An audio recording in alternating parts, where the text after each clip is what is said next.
Bonjour. Ça va? Ça va bien? Ça va bien?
À son siège au niveau du centre du secteur privé pour procéder à la remise, à une cérémonie de remise de dons pour les populations affectées par la crise malienne. Nous vous remercions sincèrement d'avoir abandonné vos occupations quotidiennes pour vous être joints à nous pour rehausser l'éclat de cette cérémonie. Tout à l'heure, vous allez entendre les discours du président du REAO, du PCA, du Fonds national de solidarité malienne, et nous allons faire la remise de dons qui sont officiels. Je vous remercie de votre attention.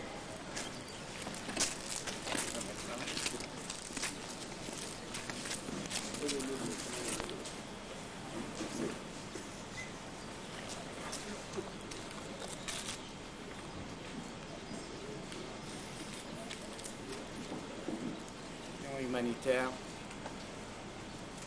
Monsieur le Président du Conseil d'administration du Fonds de solidarité nationale, Monsieur le Directeur général du Fonds de solidarité nationale, Madame la représentante de la Direction nationale du développement social, Monsieur le vice-président de la Chambre de commerce et l'industrie du Mali, Messieurs et honorables représentants des ressortissants de Tenenkou, Monsieur le représentant des ressortissants de Yuwaru,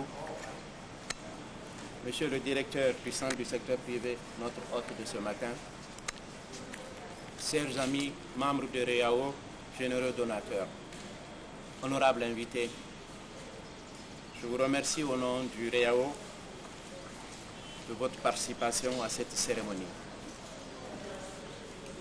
Mesdames, Messieurs, il est établi que dans notre pays, nous connaissons aujourd'hui la crise la plus grande dans notre histoire contemporaine.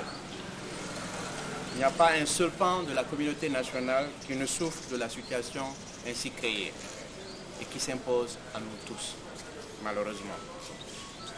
Bien sûr, nous qui sommes ici, nous sommes les privilégiés dans un tel contexte, car nous ne sommes pas sous occupation. Nous avons la liberté de nos mouvements, le choix de nos pratiques sociales et religieuses. Il n'en est pas de même pour tous nos concitoyens. Néanmoins, il est important de vous rappeler que dans notre situation de privilégiés, nous déplorons la crise dans nos foyers, la peur du lendemain pour nos employés, l'angoisse du chef d'entreprise qui a la lourde responsabilité de sa société, du quotidien des hommes et femmes qui la forment. De quoi demain sera fait quand on a du mal à boucler les fins de mois? Tel est le leitmotiv des chefs d'entreprise dans notre pays aujourd'hui, depuis la dégradation de la situation. Heureusement, c'est dans ces moments de crise profonde que la solidarité a du sens. C'est ainsi que notre groupement de chefs d'entreprise, le REAO Mali, a choisi pour témoigner avec cette donation son souci de la pérennité de la communauté nationale. Grâce à la générosité de nos membres, nous sommes en mesure de faire ce geste symbolique pour soutenir nos frères des zones occupées et soulager leurs peines quotidiennes. Les populations de Yuwaru et Tenenkou sont les plus défavorisées par l'action publique et l'action humanitaire, déjà en temps de paix. Hélas, ce triste sort n'a pas changé avec la guerre. Le gros de l'action de soutien est pour le nord, je veux dire les populations des villes qui sont sur les grands axes de communication et de commerce. On oublie le delta. C'est pourquoi j'ai choisi avec mes amis de REAO de suivre la recommandation de notre ami Adama Diarra, précurseur de l'action humanitaire en faveur du Nord, très peu de personnes le savent, de penser à la zone enclavée du delta. Par ce geste, les entreprises de REAO Mali veulent confirmer qu'elles se comportent en entreprises citoyennes, soucieuses du bien-être des communautés qui forment la nation malienne et de la souffrance des plus démunis. Notre partenariat avec le Fonds de solidarité nationale, basé sur la confiance en la capacité et au sens du devoir de solidarité de son directeur général et de toute l'équipe, témoigne également de notre souhait que notre État, par ses démembrements, reprenne le contrôle de l'action publique. La sortie de crise de notre pays exige le retour de l'État dans la plénitude de son rôle régalien de servir toutes les communautés, et particulièrement celles qui sont les plus dans le besoin d'aide. Pour ce qui nous concerne REAO, nous continuerons à travailler à la survie de nos entreprises en grande difficulté, pour préserver l'emploi et le revenu de nos employés, gage de paix sociale et de dignité pour les individus et leurs familles. Nous avons bon espoir que la raison sera bientôt de retour dans les rangs des acteurs politiques et que les Maliens réunis seront alors capables d'envisager de mettre fin à l'occupation d'une large partie de notre pays. Ainsi, nous pourrons continuer à affronter l'indispensable œuvre de développement du pays, aujourd'hui compromise. Pour l'heure, nous demandons à nos frères de Yuwaru et de Tenenkou et à leur association de faire le meilleur usage de ce modeste don de 10 tonnes de riz en cette veille de mois de Ramadan. Je vous remercie de votre attention et vous souhaite un bon Ramadan à tous.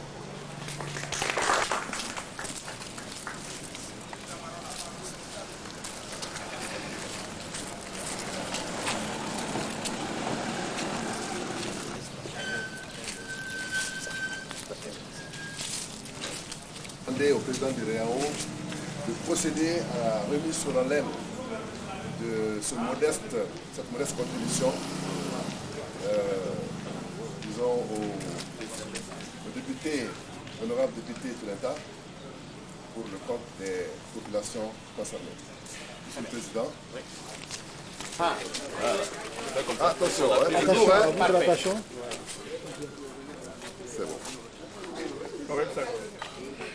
J'ai à deux, on a déplacé quelques sacs.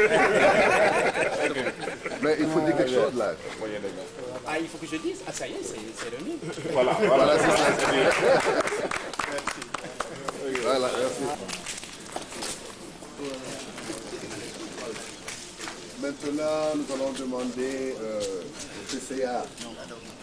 Le représentant des communautés bénéficiaires. Des communautés bénéficiaires. De bien pouvoir du ministère chargé de l'humanitaire, monsieur le directeur national de la solidarité, monsieur le président du REAO Mali, vénérable représentant du culte musulman, ici présent, messieurs, mesdames les représentants de l'entreprise malienne, chers parents de Ténékou et de Yuao, vous comprenez ma double émotion en prenant ici devant vous la parole dans cette cérémonie importante et solennelle. Première émotion, que fils du Delta, du Dia à Yugo, se trouve Ténékou, et un certain Bouriham Salah, en fondant cette ville, l'avait baptisé Ténénengu, Amasson de riz en quantité. Qu'aujourd'hui, que je sois là pour recevoir des dons pour cette population fière de leur passé de riziculteurs, vous comprenez effectivement mon émotion. Émotion, et elle me paraît la plus importante dans cette circonstance. Que des hommes et des femmes de l'entreprise, ceux-là même dont on pense que le cœur vibre pour le profit, pensent à cette circonstance, à ceux-là qui souffrent et qui viennent en appui. J'en suis fier pour eux, j'en suis fier aussi pour mon peuple qui le reçoit. Dans la mesure où, ici, les cœurs se retrouvent dans la difficulté. Tel que hier, les cœurs se trouvaient dans la fierté. Tel que demain, je le présume, monsieur le président, les cœurs se trouvent dans la fierté de la paix retrouvée, de la conquête réussie. Pour le reste, vous avez visé juste, monsieur le président. Vous avez visé juste, monsieur le président d'honneur de la Croix-Rouge malienne. Dans la mesure où, c'est vrai, le Mali est agressé, le Mali est envahi, le Mali est dépeuplé, peuple déplacé. Mais on parle, c'est vrai, du Nord. Mais il y a le Grand Nord et le Petit Nord. Il y a un Petit Nord dans un coin, dans le delta intérieur du Zéc. C'est à cela que vous pensez. C'est à cela que vous avez pensé. Nous prenons acte de cela en espérant que vous serez suivis dans la mesure où Ténékou a été attaqué le 2 mars déjà. Jorou a été également attaqué dans la foulée, avant Tessalit. Et là, on n'en a pas beaucoup parlé. C'est vrai. Mais vous prenez sur vous, monsieur le président, la parole pour dire oui, il y a le Nord. Oui, il y a l'occupation du Nord. Mais ailleurs, au Mali aussi, il y a d'autres peuples qui souffrent. Et c'est tout cela qui constitue le Mali. Et c'est tout cela qui doivent pouvoir bénéficier de l'appui des Maliens et des amis du Mali. Vous comprenez que je ne puisse pas être long, dans la mesure où les populations attendent ce don. Rassurez-vous, monsieur le président, que nous en ferons un bon usage. Le produit arrivera à l'endroit et à qui de droit dans les meilleures conditions. Et nous vous rendrons compte, graine par graine, de ce que vous avez fait. Vous comprenez donc que je ne puisse pas être plus long. Mais je ne vais pas oublier un ami ici présent, un autre député qui est venu à cette cérémonie, cette fois-ci du côté de l'entreprise. Je prends acte de ta générosité. Chers collègues, pour terminer, merci pour votre générosité, merci pour tout. Vive la solidarité.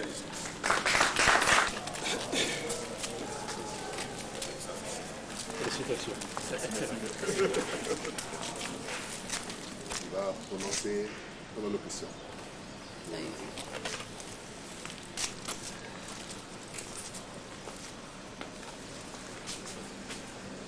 Salam alaikum.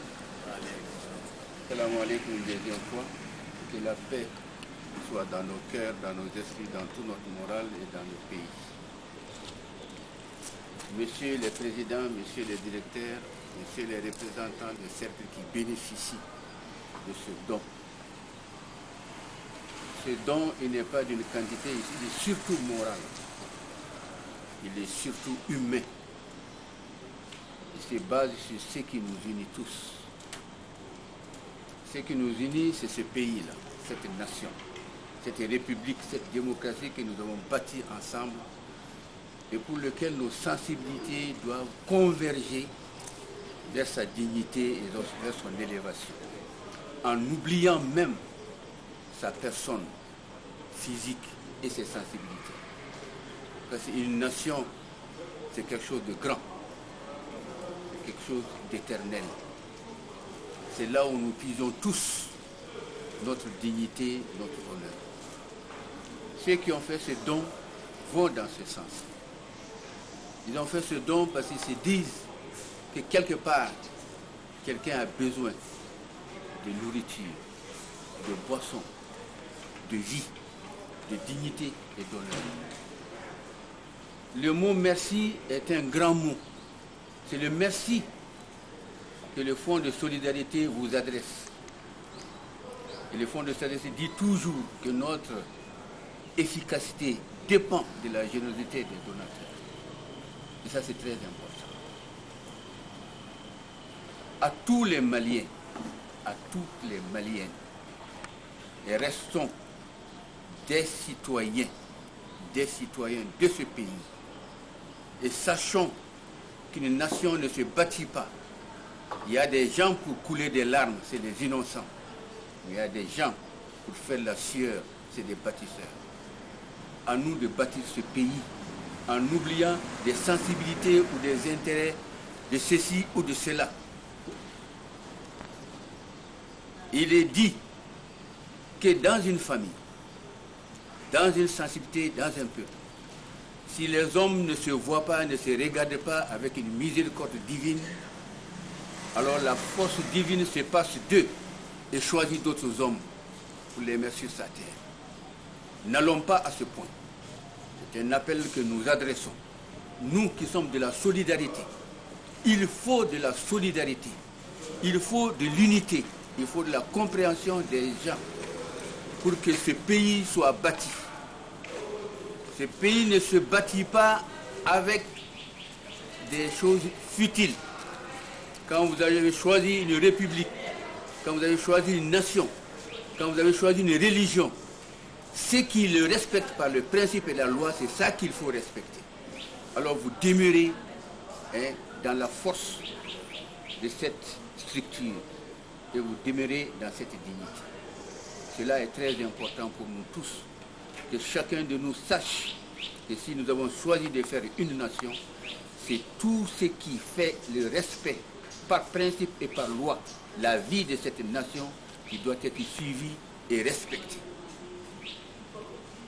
Toute sensibilité doit se taire pour que ce pays soit un pays où les innocents, les démunis, ceux qui sont dans le nord, en train de chercher dignité, honneur, vie, qu'ils puissent être dans leurs droits d'humain, dans leurs droits d'homme.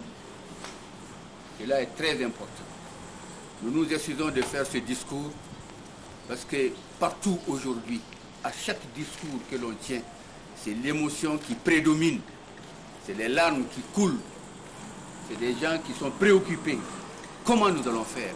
Que va-t-on faire? Et dans le comment nous allons faire, que va-t-on faire? Et revenons à nous-mêmes. Et revenons à nous-mêmes. Et revenons à nous-mêmes pour dire que nous voulons fonder une nation. Et cette fondation se fait sur des principes, sur des lois, sur le respect des uns et des autres. Si nous ne voyons pas cela, nous allons tellement trébucher, tomber et nous relever, jusqu'à ce que nous voyons cette vérité. Et cette vérité, si nous la voyons ce jour-là, nous allons nous saluer nous-mêmes et rendre grâce à Dieu. Que le Tout-Puissant nous assiste. Dites Amen. Dites Amen. Que le Tout-Puissant nous sauve.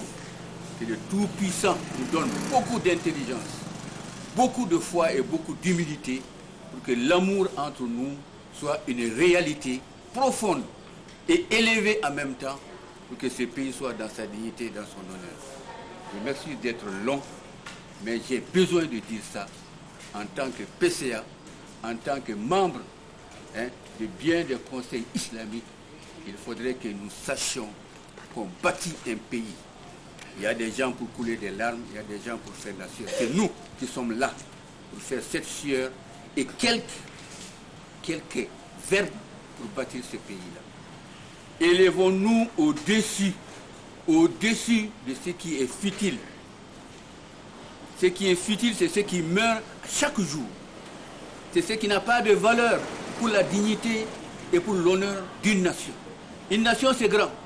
Les grandes nations que nous voyons, qui sont en train de dominer le monde par leur argent, par leur armement, par leur science, ils ont vécu dans la plus grande des indignités, des misères, pour en arriver à trouver cette vérité.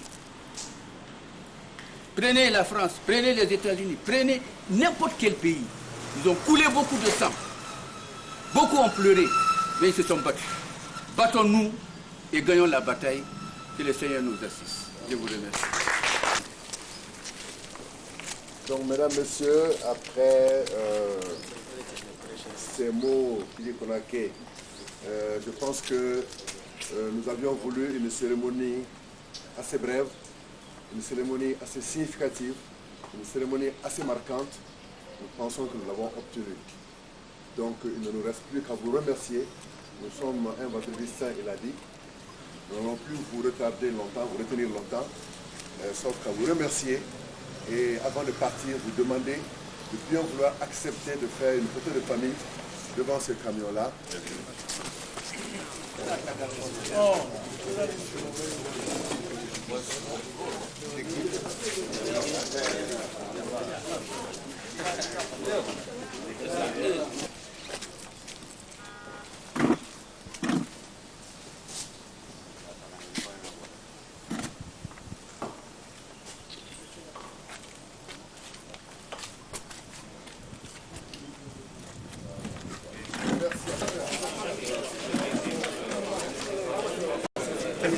Il faut qu'on les voit.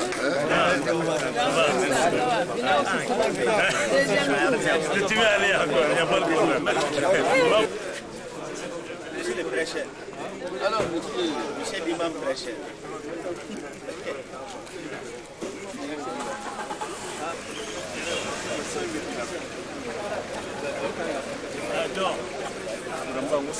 Avec les mêmes là-haut. Ah bon, elle n'a pas de l'école. Moi, en